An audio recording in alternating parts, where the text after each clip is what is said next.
Hello and welcome to today's live super duper cosmic video guitar music theory class. So this video is all about sixth chords, how to play them, how to understand them, how to use them, how to make love to them, how to feed them, how to water them, how to bathe them, and how to clothe them. So if that interests you, stick around. There are some fascinating facets when it comes to sixth chords. And by the end of this video, you will have a much more finely tuned, fantastic, freeing, and effing awesome funderstanding of sixth chords. That's right, a funderstanding. We're gonna start out with what many would call a G6 chord. The notes in a G6 chord are G, B, D, and E. That's the root, the third, the fifth, and the sixth. Now we're not going to voice the G6th chord exactly like that because on the guitar that can be an excruciating thing to do. It would look and sound something like this. That kind of stretch. Of course on the piano that ain't no problem. On the guitar it's a problem. So what are we going to do? We are going to use this voicing to get things rolling. This G6 voicing here. Now this is a very important and helpful voicing. In this configuration we have G, E, B, and D. That's the root, the sixth, the third, and the fifth. Okay? And yeah, this is a great grip chord, meaning it's easy to move it around. This is a good one to have in your pocket. Okay. Now here are the inversions of this particular sixth chord on this string set. We got G6 with the root in the bottom, the third in the bottom, the fifth, the sixth in the bottom, and we're back to root position, an octave higher. Bringing it down. And we're back.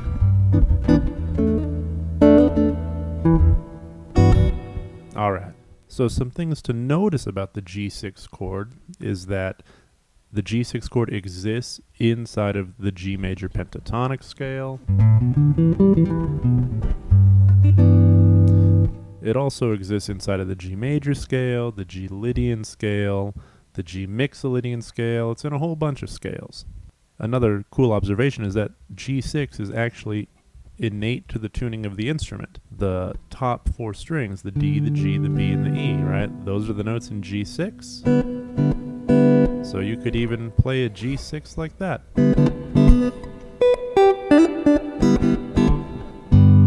All right. So with all of this in mind, if we are, improvising on a G6 chord or vamping on a G6 chord like this,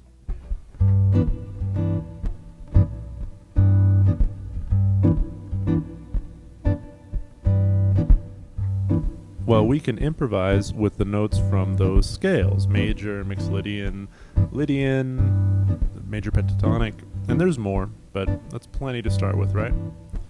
I think initially, though, you should begin with a G6 arpeggio.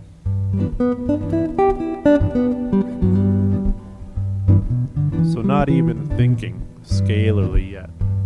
Thinking about just what are the notes in the chord. And being able to play that, the 1, the 3, the 5, the 6, the 1. Now notice from here, all we have to do is add the 9, or the A note, and we have G major pentatonic.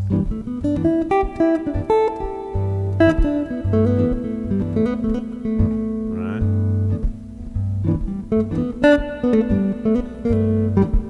Alright, there's G major pentatonic. How about good old G major?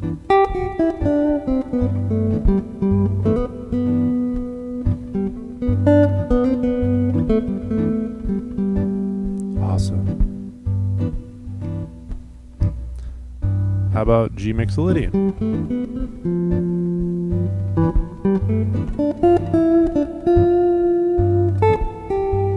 How about G Lydian? Ooh.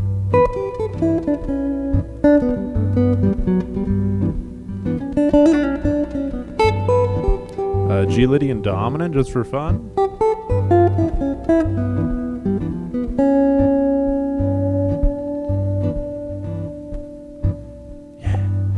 And there's more, but that's just, a brief example of some of the scales or groupings of notes that we can use over a G6 sound. For now, I hope you see that we can really draw a lot of colors out of a G6 sound, depending on, what scale or arpeggio we're using over it. So those of you more hip to the nature of sixth chords may already know or may have observed just here today that the notes in G6 are the same notes as the notes in an E minor 7 chord.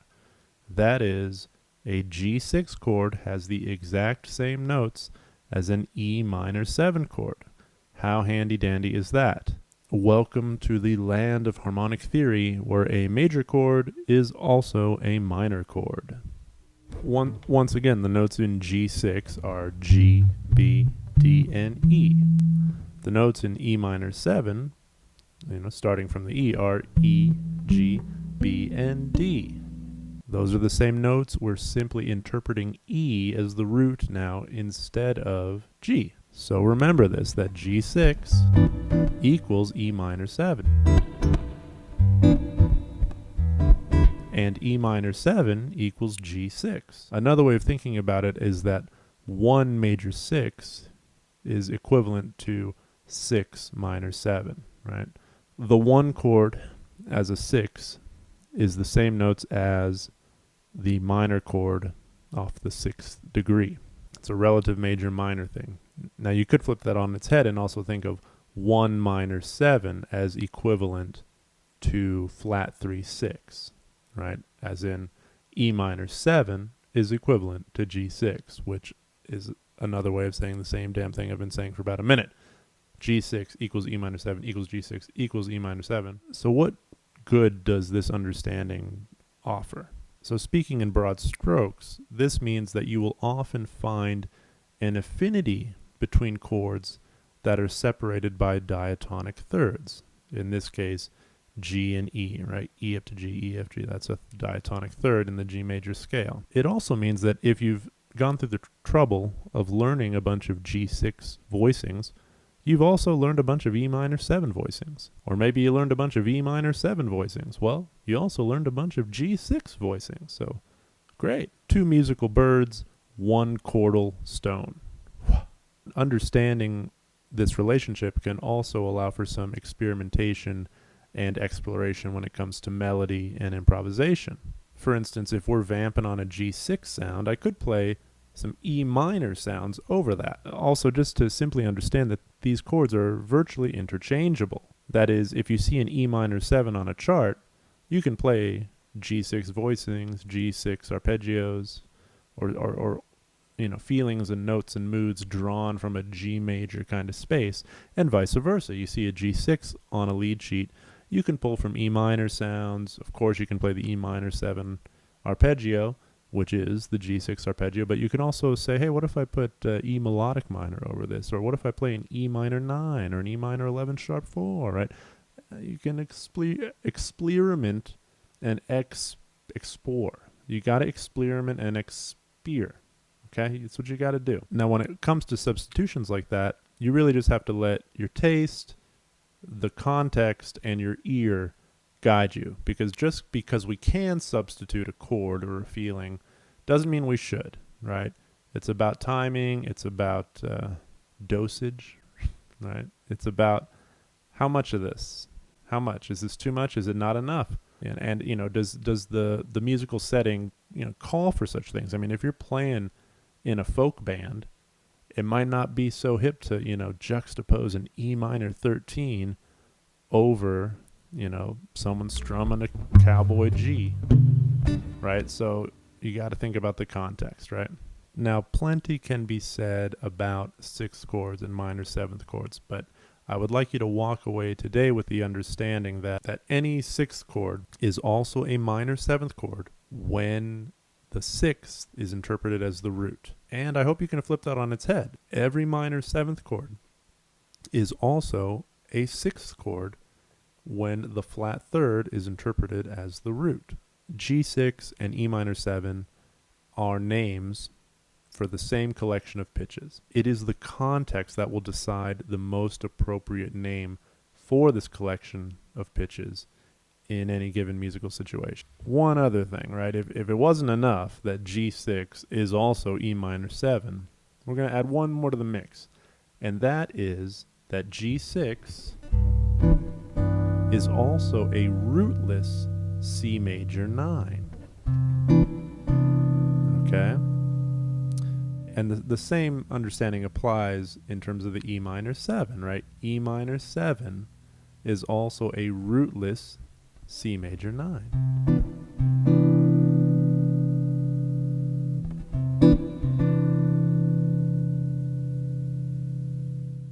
So if you're vamping on a C major 9 sound, you can use the notes from G6 confidently to improvise over that sound, right? If I got C9 in the air, C major 9, that is 1, 2, 3, and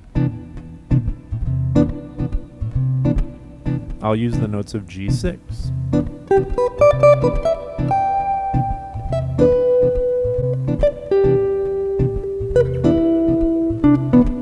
I'm using a G6 arpeggio here.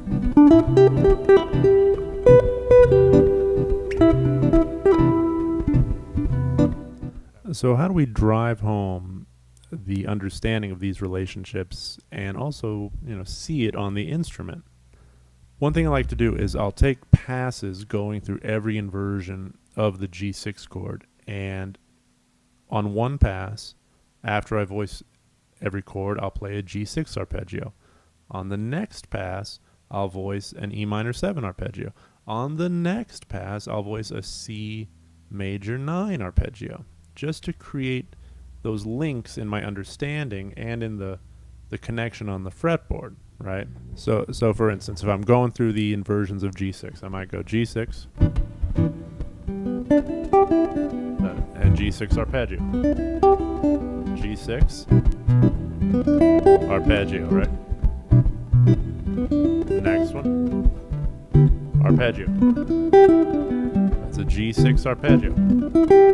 One more. Octavier. Oh. And we're back. Okay, so then on the next pass, I'll do the same thing, but instead of arpeggiating from the G, I'll arpeggiate from the E. 1, 2, 3, 4. And.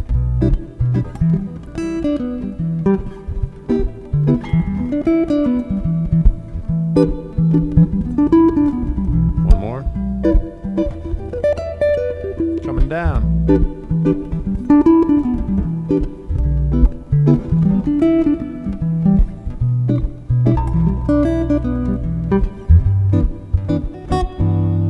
And then the last one, I'll play the G6, and then I'll play a C major 9 arpeggio, right?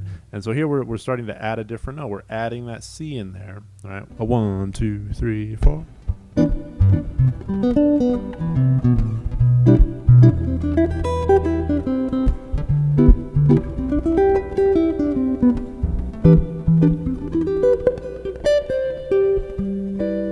Alright, so juxtaposing these three different arpeggios in relation to what I'm currently interpreting as a G6. But the big lesson of today's class is that, I can also interpret it as an E minor 7 and even a C major 9, right? Depending on the context, depending on the key, depending on the old situation, right? Now from here, we can experiment and extrapolate.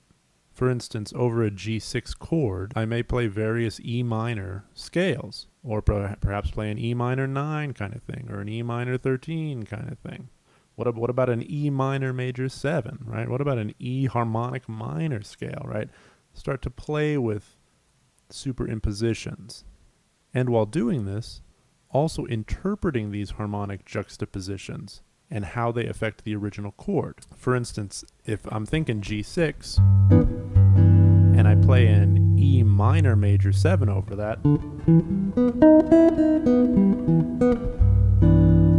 that major 7 of the E minor, D sharp, it gives me an augmented sound, right, a sharp 5 or a flat 6.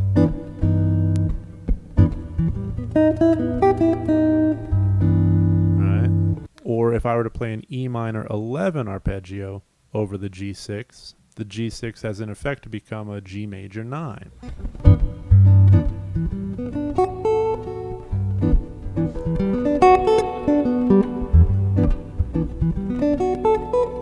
Right?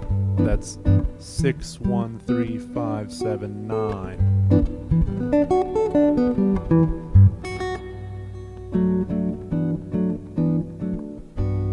Okay. So we could say in a way that G major and E minor, they coexist. They're happily interwoven. They're good friends. They're compatriots. They are two sides of the same coin. Maybe, right? It's this. They interweave easily. So just remember, G6 equals E minor 7 equals G6 equals E minor 7 equals G6 equals E minor 7, on and on and on and on. Now onward, beyond G6, into the land of G minor 6. Yeah. The notes in G minor 6 are G, B flat, D, and E. And yet again, we're not going to voice this chord in that particular way because it would be ridiculous to do on the guitar. But let me show you what it would look like. It would look something like this. So that one's not too bad. I'm using the B string, right? If I did it starting on the low E, still doable, but redonkulous. That's a great chord. If you bar your index, you can turn it into a 9, G6 9, G minor 6 9. Great sound, right? Anyway, we're not going to be starting with that because that's quite a stretch. We're going to be doing, well, we're essentially going to take that first chord we looked at, just drop the third. There we go. G minor 6. We've got the root, the 6th, the minor 3rd, and the 5th. Okay, now, so this is another very helpful, important voicing. Great grip chord, easy to move around. And earlier I spoke about the facets of 6 chords. There are many facets to the minor 6. It's fascinating. These facets are fascinating. Anyway, so here are the inversions of G minor 6 on this particular string set.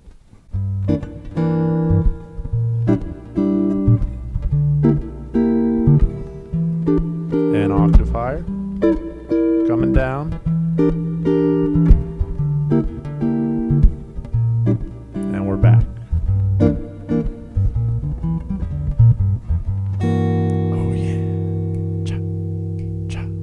So a few things to notice about G minor 6. This chord lives happily in a multitude of scales, but I would say some of the most popular scales that we might equate this chord with are G Dorian and G melodic minor. Right? So if we're vamping on a G minor 6 chord like this, a 1, 2, 3, and we can use those scales to improvise melodies for the thing. Here's G Dorian.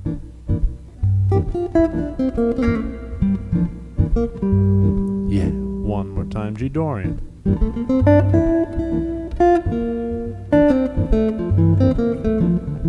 How about G melodic minor? Here we go.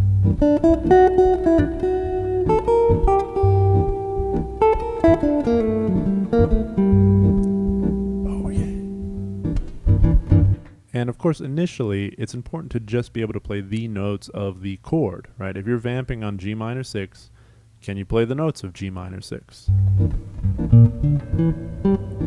Right, the arpeggio. On a single string, let's see.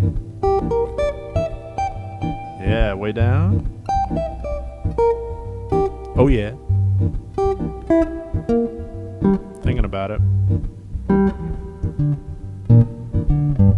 think I made a whoops, but one more time. Just the arpeggio. I'll see if I can, how far I can go. Sloppy, right? Sloppy. One more time. It's.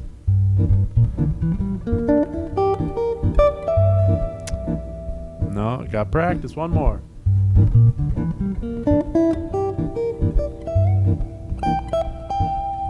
I don't like it.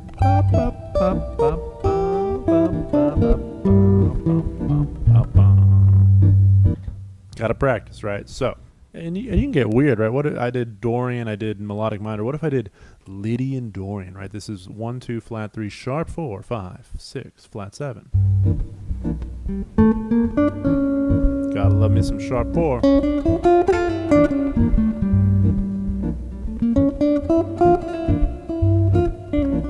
Alright, what if I make the 7 major?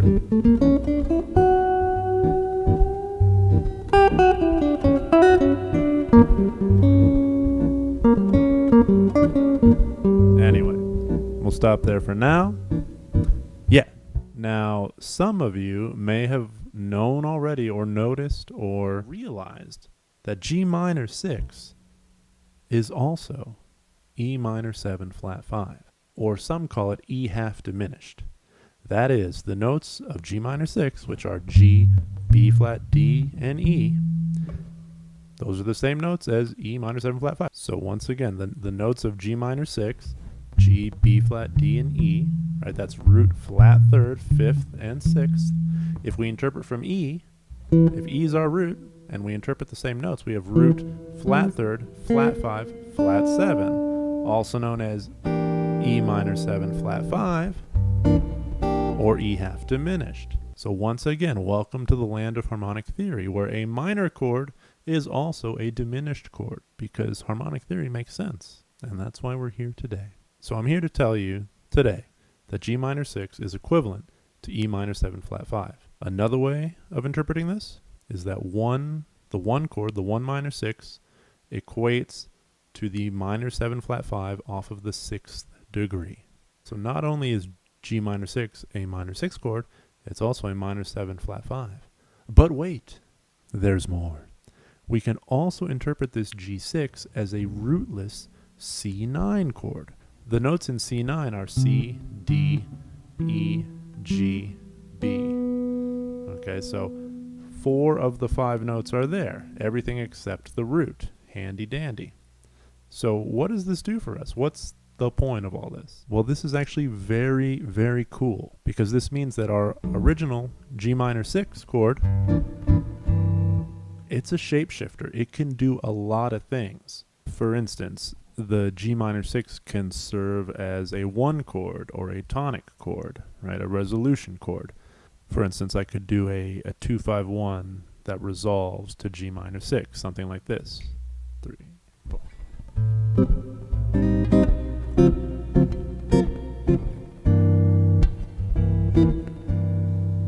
Alright, so there's the G minor 6 serving as a 1 chord. Let's do it again. 2, 3, and.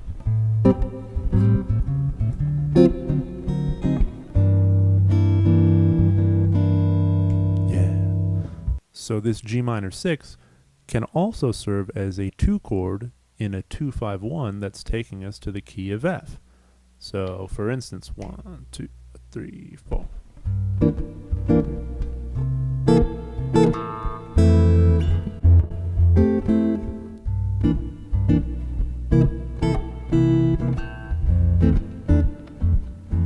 One more time, it's.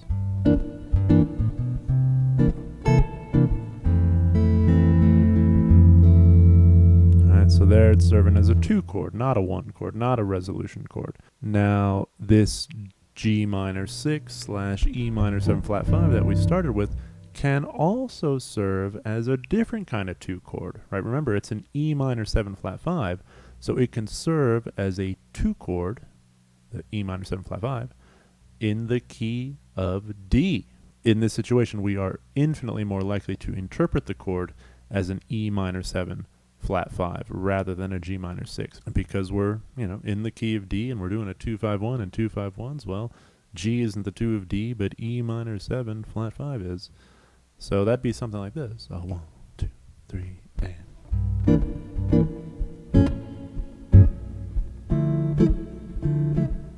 Different one.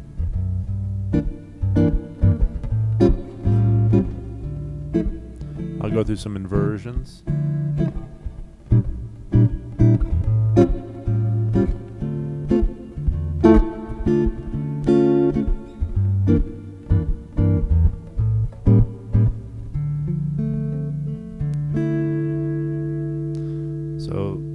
So far we've had the G minor 6 serve as a 1 chord. We've had the G minor 6 serve as a 2 chord in the key of F.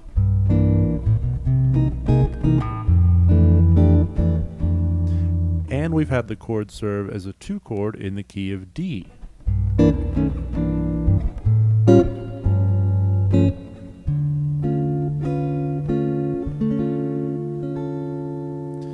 But we're not done yet.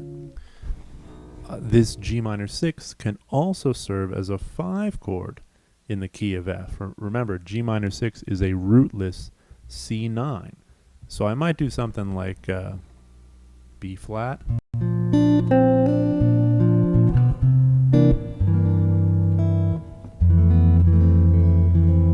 Something like that, right? A 4, 5, 1. Okay, so this minor 6 / minor 7 flat 5 chord has a lot of potential, a lot of possibilities, a lot of routes it can go. Gosh, can you believe it? In all that hubbub, I forgot about one of the things that the G minor 6 can do, right? We talked about it as a tonic chord. We talked about it as a 2 chord. We talked about it as serving another 2 chord function as a minor 7 flat 5 and a minor 2 5. We talked about it as serving a dominant function, right, as a C9. But we're not done. No, we are not completed with the mystery of G minor 6. So let's keep going. And we're still in the dimension of turning that minor 6 into a 5 chord, but a very different 5 chord. Dig it. We're going to turn it into an F sharp 7 flat 9 flat 13. Yes, you heard that right. This guy, with all that reverb, is an F sharp 7 flat 9 flat 13. As in, here's the flat 9. Here's the flat 7. Here's the major third. This is in relation to F sharp. And here is the flat 13, or the flat 6. Right, you probably know this, maybe you know this shape, but we're putting the flat 9 in the bottom. So this would resolve to B of some kind, a B major, B minor. So that would be a 2/5 in the key of B. It might sound something like this, like a 3, 4. Resolve to B. One more time, 2, 3, and.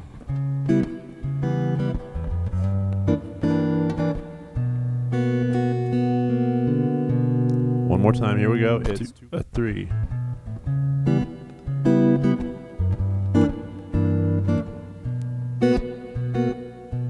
For fun.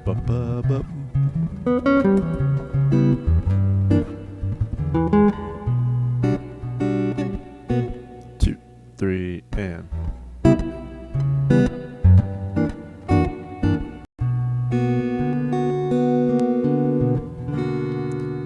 Now, notice, dig this. I'm going to do a minor 6 chord for every chord in a 2-5-1, right? As in, let's see, let's keep resolving to B, right? And I had started on that C sharp minor 7 flat 5, which is in, remember, an E minor 6, right? So in this sense, I could go E minor 6 as the 2 chord, G minor 6 as the 5, and B minor 6 as the resolution. Now there I did it in root position, just so we could, see it a little more easily in root position, right? One more time in root position. 1, 2, 3, and.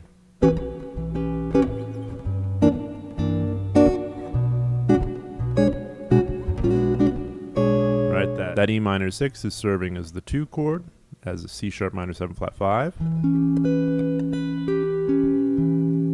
The G minor 6 is serving as the 5 chord, as an F sharp altered, we'll say.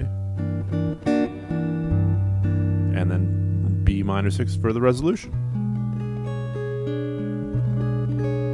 Alright, now let me try and do it kind of more localized, right?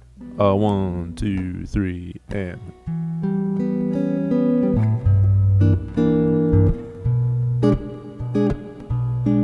2, 3, and...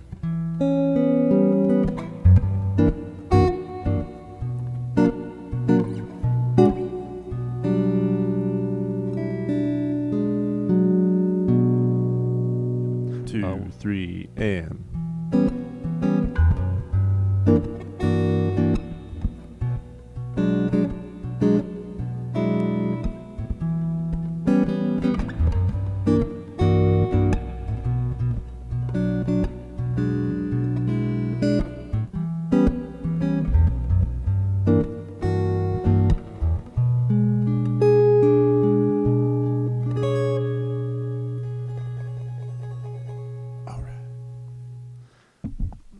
We could say that this chord suffers from a pretty extreme case of multiple personality disorder. And if you learn and study this chord well enough, you too can suffer from multiple personality disorders. All this goes to show that harmony is paradoxical, funny, and more than it seems to be, right? Every chord is more.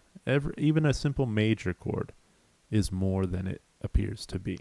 And especially these sixth chords are more than they appear to be. Anyway, I want to thank you for watching, hanging out with me today. I hope you learned something valuable, beautiful, insightful. If you want to support me and my channel, you can share, you can like, you can subscribe, you can do all three. You can click the bell and it will tell when I'm around and you can hear my sound. And if you really want to support me and my existence, click the link down there in the description and potentially become a student of mine. That is, if you don't completely and totally and utterly know the secrets of the universe. But if you want to know one or two more secrets of the universe, you can click that link, come study with me, we'll get to it. So anyway, look, have fun with six chords. I appreciate you being here. I hope this has been helpful to you, insightful. And yeah, keep making music, keep listening. Remember, always listen closer. You can always listen closer. The closer you listen, the deeper you listen, the more meaningful your music will be. All right, I'm out. Adios.